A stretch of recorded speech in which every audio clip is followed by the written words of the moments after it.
YCP హయాంలో TDP నేతలను పోటీ చేయనివ్వలేదని తమ నాయకులను పోలీసులు వేధించారంటూ తీవ్రస్థాయిలో మండిపడ్డారు తాడిపత్రి మాజీ మున్సిపల్ చైర్మన్ జేసీ ప్రభాకర్ రెడ్డి. అప్పట్లో డెమోక్రసీ లేదని, అప్పటి డీఎస్పీ సీఐలు స్థానిక సంస్థల ఎన్నికల్లో కొన్ని స్థానాలను రిగ్గింగ్ చేశారని ఆరోపించారు. మరికొన్ని స్థానాలు బలవంతంగా ఏకగ్రీవం చేశారని చెప్పారు. తెలుగుదేశం కార్యకర్తలు ఎంత అవసరపడినది, డెమోక్రసీ లేదు ఆవద్దు.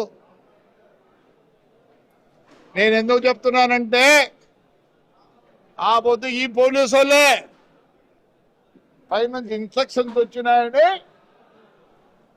హౌస్ అరెస్టులు, ఒకవేళ నామినేట్ చేస్తే రిగ్గింగ్. అంతే నేను కోరుతాను, నా హయాంలో ఈ ఎలక్షన్ జరిగింది, దాంట్లో కొందరు యునానిమస్ అయినారు, అక్కడ యునానిమస్ కావాల్సిందే, పోటీ పడిన చాట రిగ్గింగ్ చేసినారు.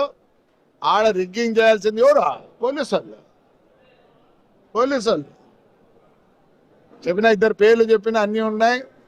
ఎట్లా చైతన్య ఇంకా సస్పెండ్ అయిపోతే కూడా రాలే. జస్వాల్ కేసులో ఎవరు లోపల ఉన్నారు? పోలీసు వాళ్ళు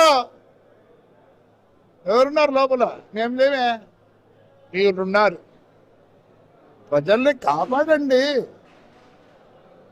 పేపర్లలో చూస్తాను నేను.